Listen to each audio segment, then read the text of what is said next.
Magandang buhay! Today's recipe, sigurado ako, taob ang isang kalderong kanin. Magluluto tayo ng napakasarap na pinakbet, tapos samahan natin ng piniritong pork liempo.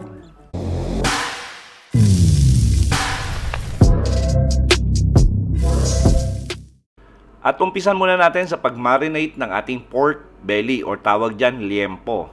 At pinahiwa ko lang yan ng mga half-inch yung kapal. Tapos lagyan natin ng asin. Lagyan natin ng MSG. Tapos lagyan natin ng crushed black pepper or pamintang durog. Ngayon kung wala naman kayong pamintang durog, pwede nyo gamitin yung black pepper powder. Tapos lagyan na natin to ng bawang. Yung bawang natin, tinadtad natin ng pinong-pino. Tapos lagyan natin ng soy sauce. Lagyan din natin ng liquid seasoning. Pigaan natin ng lemon or kalamansi pag nasa Pilipinas kayo. Tapos haluin natin ng maigi. At maganda yan pag mga 5 minutes nating hinahalo. Tapos samahan nyo ng konting pressure para talaga manuot yung marination natin doon sa karne ng ating baboy. Tapos tabi muna natin at least 2 hours. Tapos magpainit lang ng konting mantika. Tapos iprito na natin yung ating pork liempo. At moderate flame lang yung gagamitin natin kasi para maluto natin ng maigi at lalambot yung ating pork liempo. Siguro approximately mga nasa 12 minutes nating ipiprito. Tapos balik rin natin every 3 minutes para pantay yung pagkakaluto natin. After 12 minutes, maganda na yung kulay, malambot na yung ating pork liempo. Hango lang natin to, tapos tabi natin at i-chop natin yan mamaya ng bite size.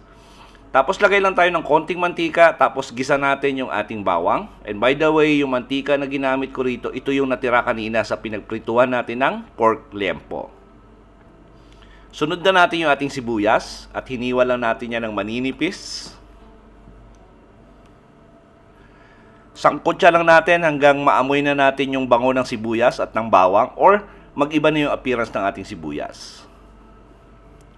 Tapos lagay na natin yung ating kamatis. At maganda yan pag hinog yung kamatis na gagamitin natin para mas madali nating maluto at the same time maganda yung lasa ng kamatis. Ngayon niluto lang natin yung kamatis natin hanggang maging pasty yung texture nito. Yung parang mushy na. Tapos sunod na natin yung ating bagoong alamang. Tapos gisa lang natin saglit yung ating alamang. At napakasarap ng pinakbit pag may bagoong alamang. Ngayon pag nasa bandang Ilocos region kayo, yung ginagamit nila dyan ay bagoong isda. Tapos lagay na natin ng sabaw. At gumamit lang ako rito ng 1 cup of water. Tapos gagawin natin dito ay bring to boil lang natin. Takpan natin at bring to boil natin.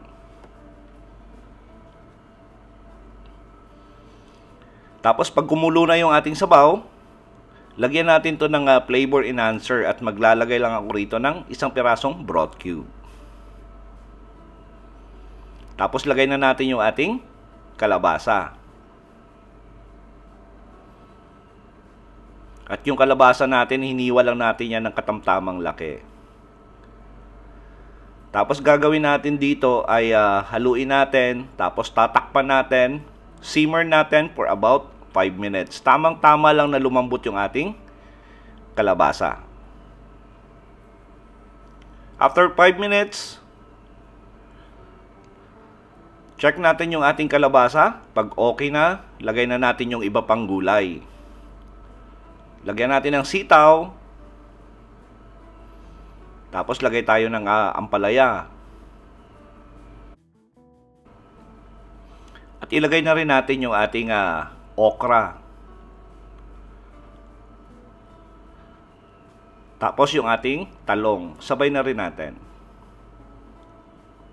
Tapos gagawin natin dito ay hahaluin lang natin saglit. Tapos takpan natin for another 5 minutes. Tamang-tama lang yon para maluto yung ating sitaw, okra, ampalaya at saka yung talong. Takpan natin, moderate flame for 5 minutes. Then after 5 minutes, sigurado akong malambot na yung ating gulay. Pag ako kasi nagpinakbit, hindi talaga masyadong sobrang lambot yung gulay. Gusto ko may konting kagat pa yung mga vegetable natin.